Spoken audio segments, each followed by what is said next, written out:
Now that Mark Pope has his roster for this upcoming season finalized, it's time to start talking about recruiting for the 2026 class. Kentucky had a massive visitor on campus this past weekend. We'll talk about that, some players to look out for, different things going on with Kentucky athletics. We'll talk about that on today's episode of the Wildcats Today podcast. I'm your host, Stefaniak, publisher over at Kentucky Wildcats on SI. Joined as always by Carson Nash. Carson, we're in that part of the year where there's just not a lot of interesting stuff going on, which generally means it's time to get going on recruiting. And I know Carson Nash loves to talk recruiting.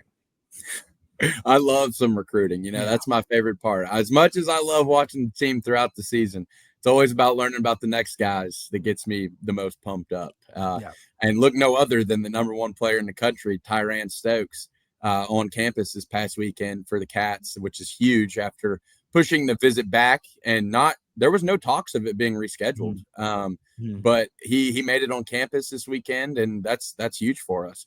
Yeah, I'm with you.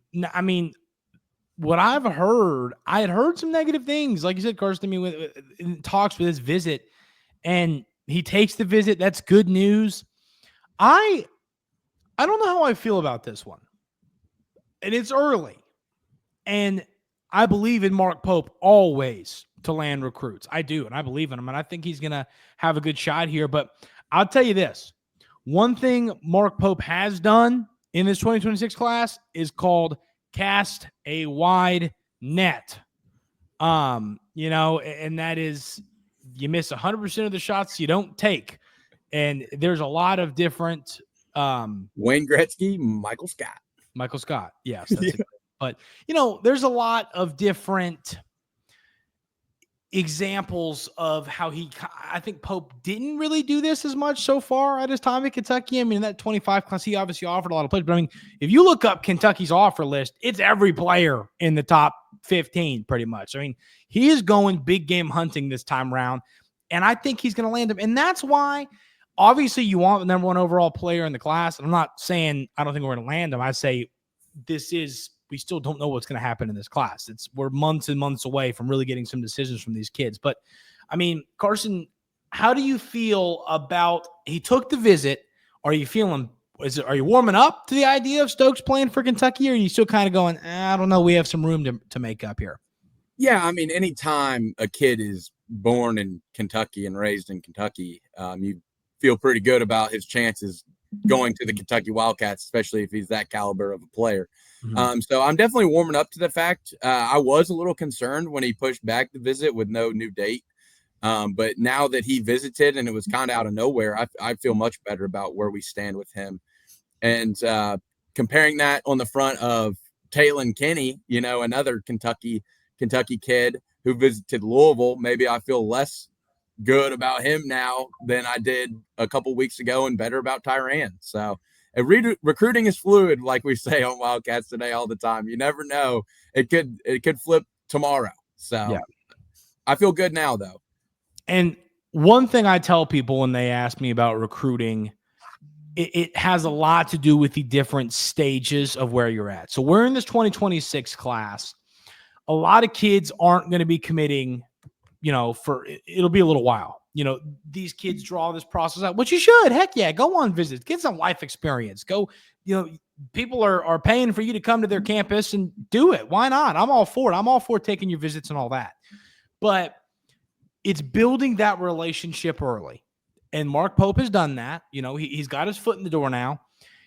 That's why whenever you see a crystal ball, like if a crystal ball came in tomorrow for Louisville to land Kenny or Louisville to land Stokes, and this isn't about Louisville. This is about recruiting in general. But like, if that were to happen, I'm not buying that. Like, we're done. I mean, this is not how this works. These coaches throw their haymakers at one another in this recruiting process. Recency bias is a big thing. Stokes is probably huge on Kentucky right now because he was here this weekend.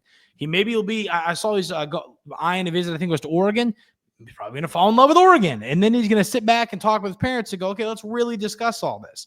That's how it goes. And so we're far away from a decision here, but I've seen a lot of folks going, I don't know, the kind of shakiness of what's going on with, was he going to come? He did come on the visit. There we go. We now know that. I think that Pope has done what he needed to do, make an impression, and now you call him every day and you build this impression and you try and build that relationship and try and land them. So I think we're in a good spot right now, but I think we're in the same. I don't think we have like a lead. I think we're in the same spot just about everybody else is.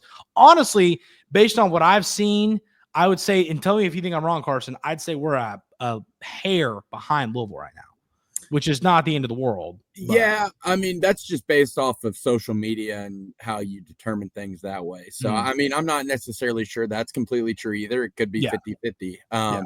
But you're right. It's all about recency bias. I mean, it's early in the recruitment. I mean, there 2 years ago or whenever DJ Wagner was coming to be a recruit, him and Aaron Bradshaw were both supposed to go to Louisville in the summer of that year. And the Louisville fans really thought they had him, and it didn't end up working out for them. So you never really know. And the same could be said when Kobe Bryant was coming here as transfer. Like, we weren't even on his list at the end, and then he ends up committing to us. So recruiting is super fluid. But I mean, any kid that is from the state of Kentucky, I have a pretty good feeling that Kentucky will be favored or will be the decision. Yeah. I'll tell you this, if you want to, I don't even know if it's necessarily bold, but I bet this becomes a battle of the bluegrass showdown for Stokes. I could see that happening. A Pope versus Kelsey type of thing. There's other schools involved right now, but I mean, it seems like he wants to play in this state. I mean, he's very, that's what it seems like to me. He's taking other visits, but that's just the vibe I get early. I'll tell you one thing that could be huge for us. He plays on the same AAU team as Jason Crow Jr., another top 5 kid who's a stud point guard. I think he averaged the most points out of anyone on that circuit, so he can absolutely fill it up. He is really close with Jason Hart, who is an assistant coach of ours. He actually calls him Unc or Uncle. But I think he's probably the most. I think if I were to pick one recruit that I think is almost a lock, not necessarily though, that would be my recruit, is Jason Crow Jr. And then if you get him, you can start recruiting Stokes as well. So I think that plays up for us for sure, and will help us. Now I got a question for you. It's a little bit related to this conversation, but not fully. But what are your thoughts on if we, with Kenny and Crow both being Taylor Kenny, the point guard from Newport, who's a 5-star, and then Crow Jr., who you talked about, who's really close with Coach Hart and all that. What do you think?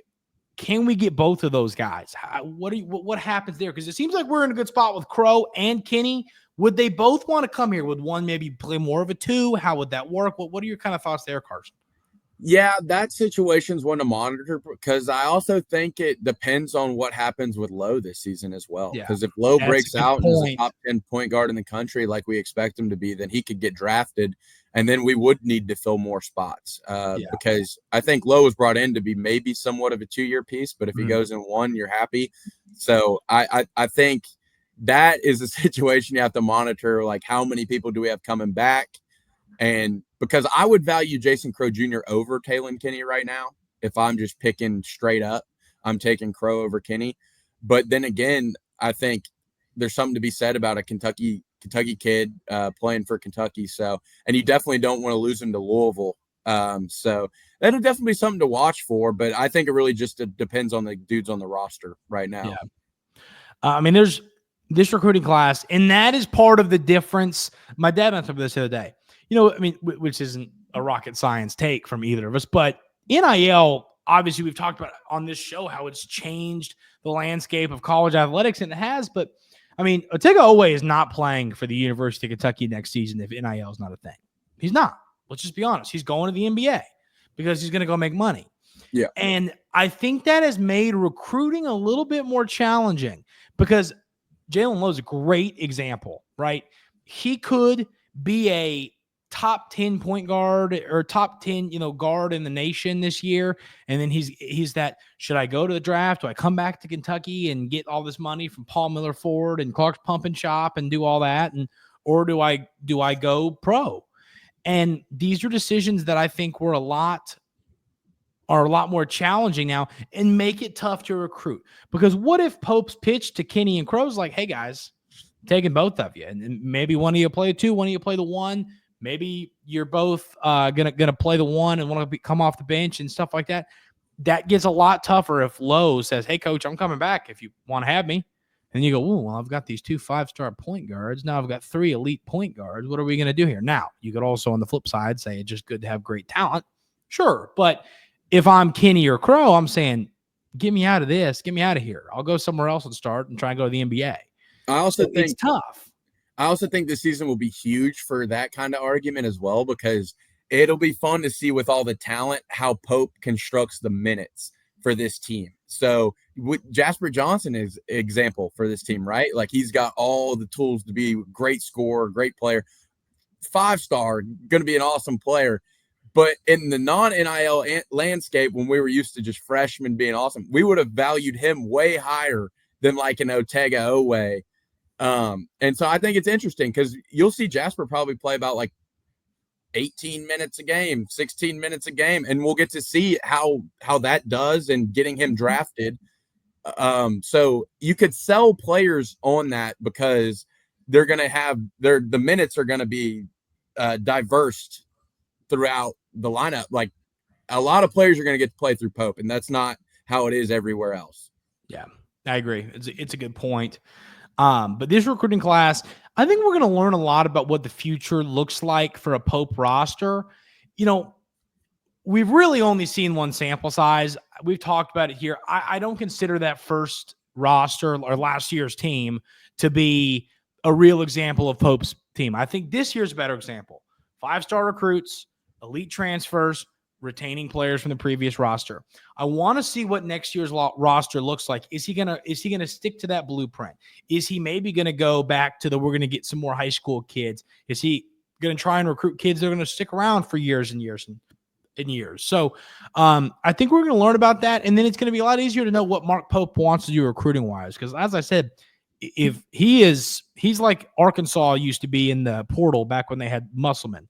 If you're in the portal, he's calling you. If you're in the top 25, Mark Pope has reached out to you in this recruiting class, which I love to see. Why the heck not? Mm-hmm. Build relationships because of like what happened with when we missed on Wilson. You know, like a great example. What if a power forward? You know, let's say we go after a 5-star power forward, ranked 7th overall, and we swing and miss on him. But we've also made a big push after the power forward ranked 19th, and you put yourself in a spot. You just go and you get Mo Diabate, who's probably higher value than all of that. It's a good point, and that works too. But that is a good point you bring up, Carson. Actually, I do think the transfer portal has done obviously a lot for college basketball, but at the same time, it's also given coaches kind of a bit of a wiggle room to be like, well, I missed on this kid, but it's okay because I'm just going to get a SEC transfer. SEC, yeah. Like, well, we didn't get Caleb Wilson, but we got one of the best, most underrated forwards in college basketball. That'll work. Who's got experience in this league. Yep. So that is a good example there, Carson. I'll ask you a question. Okay. I got Wildcats Today breaking news. Give me a little drum roll, please. Is it that? Tell me something. It's that. Vince Marrow is taking the job of head of player personnel at the University of Louisville. Reported by Pete Thamel. Ooh. This is the first real Wildcats Today breaking news of something like this. I don't. All I can say is this, and this is a once again pure reaction. Nail in the coffin. I mean, oh, look at that. Yeah. You're live on Wildcats Today in the best way you possibly can. Give us the news that you're about to call me about. It seems old Vince Marrow has gone to the dark side. In a family-friendly way, would you like to sum up your thoughts on that? Well, I hope he pulls a Kenny Payne. You hope he what? Pulls a Kenny Payne is what he Pulls a said. Kenny Payne? All right.